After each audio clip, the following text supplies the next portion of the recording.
La chronique ciné avec JPL.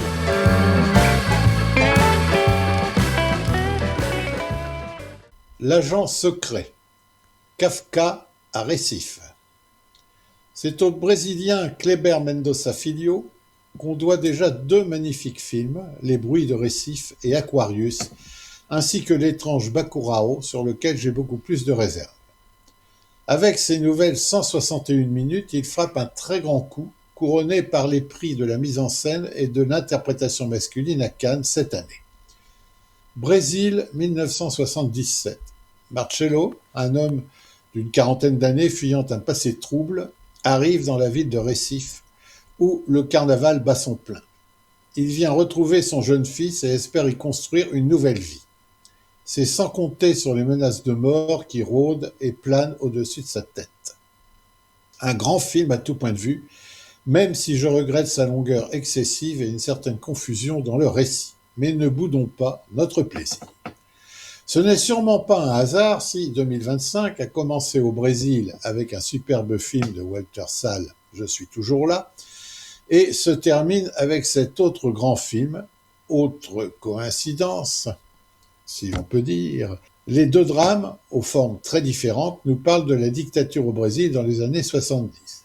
Deux films qui sonnent comme une alarme urgente pour que ça ne recommence pas. Hélas, l'Argentine et le Chili d'aujourd'hui sont de nouveau aux mains d'autocrates sans foi ni loi, sinon celle du plus fort.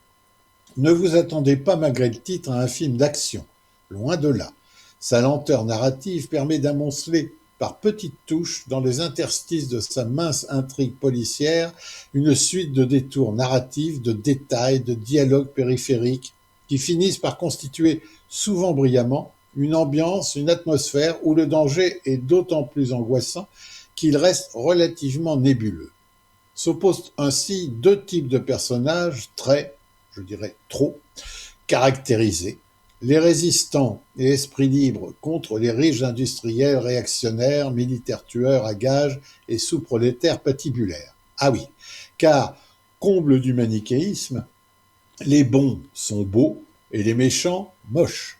Ce sont tous ces petits détails qui m'ont un peu gâché mon plaisir de découvrir ce qui reste, quoi qu'il arrive, un très grand film. Wagner Moura, qui assume plusieurs rôles, est évidemment remarquable.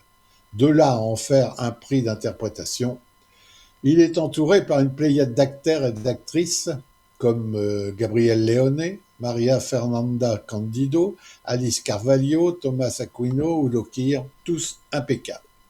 Voilà donc une fresque politique et mélancolique, volontairement désordonnée, et qui, malgré son aspect hypnotique, aurait sans doute gagné à plus de clarté et de simplicité dans le scénario. Aussi intranquille que magistral, ce film a pour moi comme principal intérêt son personnage principal, qui incarne le devoir de mémoire des années de corruption au Brésil. Rien que ça me rend ce long moment aimable et utile.